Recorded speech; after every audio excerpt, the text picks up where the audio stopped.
stvari koje vam nisu rekli, a trebali su. Sigurno se svako od vas seća onog momenta kada vas je prva osoba koju ste mnogo voleli, u koju ste bili zaljubljeni, napustila, izdala na bilo koji način. I svi su vam u okruženju govorili od porodice, prijateljama, pogledaj kakva si u odnosu na njega ili za muškarce, ma šta će ti ona, naći ćeš bolju i tako dalje. A ono što vam niko nije rekao jeste koliko će zapravo taj odlazak iz života prve osobe u koju ste toliko voleli, u koju ste toliko verovali, koliko će to da vas boli. Ja sada pričam ovo iz svog ugla, znam koliko je mene bolelo, bukvalno više od bilo koje fizičke boli koju sam u životu doživela. Niko mi nije rekao da je ta patnja i taj bol u redu i da će sigurno proći, već su mi samo govorili, ma ti si 100 puta bolja, lepša, što u tom trenutku apsolutno nije bilo bitno. Svi su mi uvijek govorili, đačko doba je najlepše, zašto ne voliš školu, veruj mi, posle škole je sve teže, to je najbezbrižnije doba. Iskreno i sada kada se osvrnem, to uopšte nije bila istina. Bilo bi bolje da su mi rekli u redu je ukoliko nemaš najbolje prijatelje u školi, u redu je ukoliko ti ovaj period nije najlepši, čekaju te mnogo lepše stvari onda.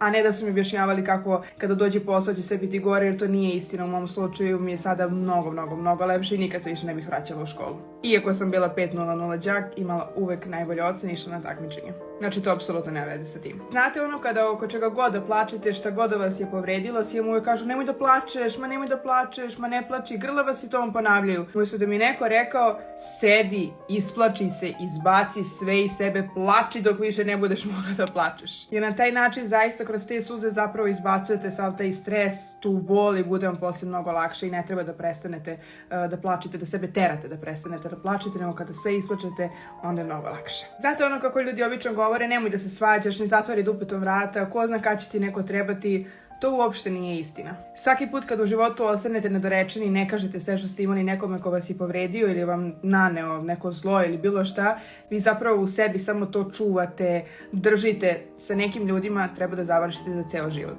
I ne treba da budu deo vašeg života, ma koliko god vam bili bitni za posao ili za bilo šta, zbog toga što će uvek sputavati vašu energiju, neće vam biti lepo sa njima, nećete biti svoji, nećete moći da iskoristite svoj pun potencijal dok god su oni u vašem životu. I pišite mi koje su to stvari koje vama nisu rekli, a trebali su.